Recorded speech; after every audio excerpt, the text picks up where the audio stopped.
good morning! Ayan po, kaya po nandito ako sa Quezon City dahil meron po akong task dito, malaking trabaho ang gagawin natin dito. Dahil po ang sink po ay nabubulok na, inanay na, so kailangan palitan. So gagawin ng semento to, i-concrete na. So anytime from now, pupunta na yung mga demolition team dito, babaklasin na ang cabinet na to. So ako naman, tatanggalin ko na lahat ng gamit. Tingnan natin mga gamit dito. Ayan. Ayan mga gamit ko. So, ito, tingnan nyo mga nabubulok na. Pakita ko. Ayan o.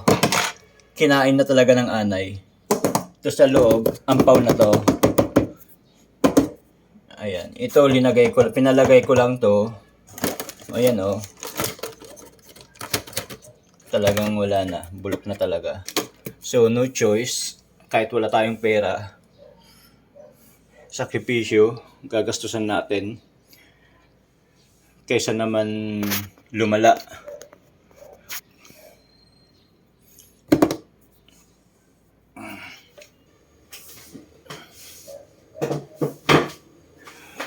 So, tanggalin natin ang lahat ng laman.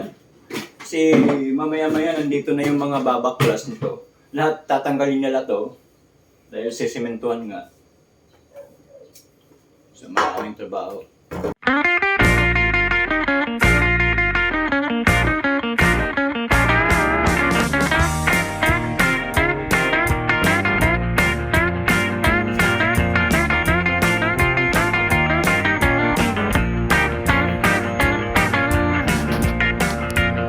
Okay, ito tanggalin natin yung mga drawer.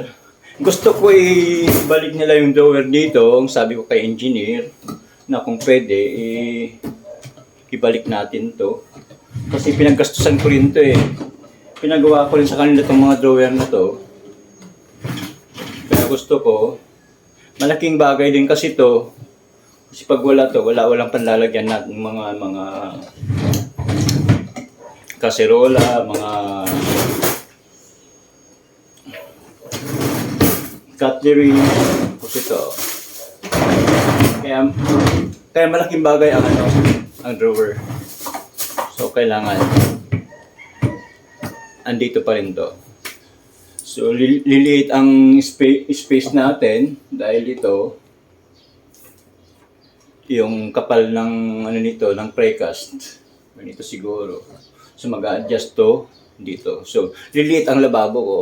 Pero no choice tayo. Mas maganda yung concrete na para pangmatagalan na, lifetime na yung concrete. So, antayin na lang natin yung mga magbabaklas nito. So, ma-update tayo kung paano nila ginawa. Titinan natin kung mabibidyohan natin, mablablog natin ang kanilang paggawa.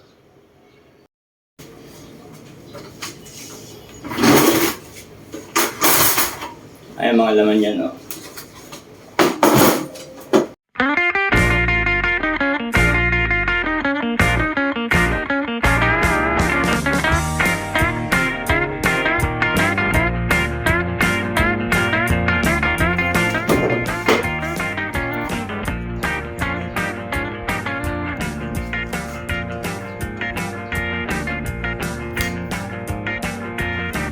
So Martes na ngayon guys, malamang hindi nila matatapos within this week.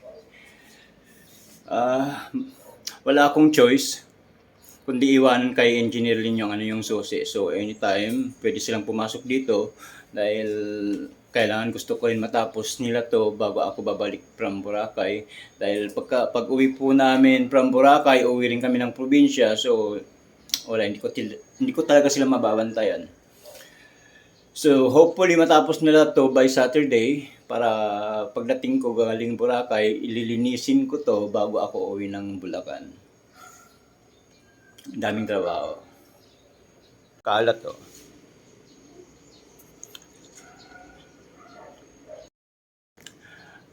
Ayan guys. Ito lang yung laman ng ng lababo ko. Sa ilalim ng lababo yan ha. Madilim. Para sa iyo to eh. Ayun. Pero ganito yun. Okay. Guys, ito na yung precast. So, ang ginawa nila, Ang proseso pa lang nila, dito nila gagawin. Tapos, dadalhin nila, buo na. Oh, yeah. Sasalpak na lang. Salpak na lang. Okay. Ito yung isa. Ay, siguro mo na. Ayun. Wala pa yung kabila, di ba? Dito sa may side ng pinto. Sa may main door. Okay, diretso kasi doon, isasagad nila. May bakal kasi kayo, may poster. Okay guys, ito na yung precast. So, nagawa pala nila to kahapon.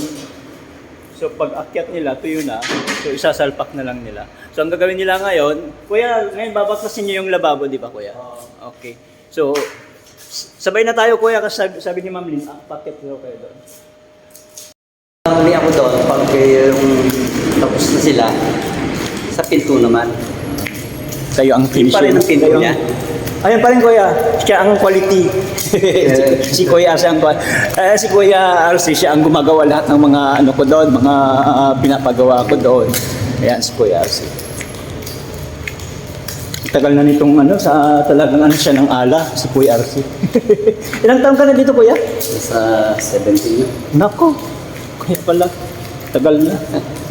Kami nagtayo nito.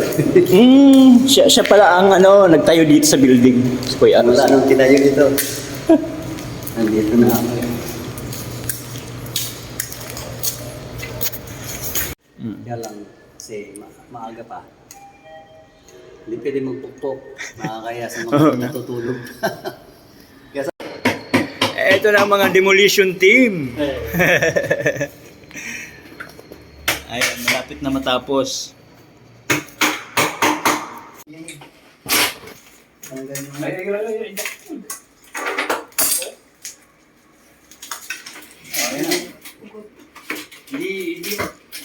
Hindi natin pwede sa ito eh.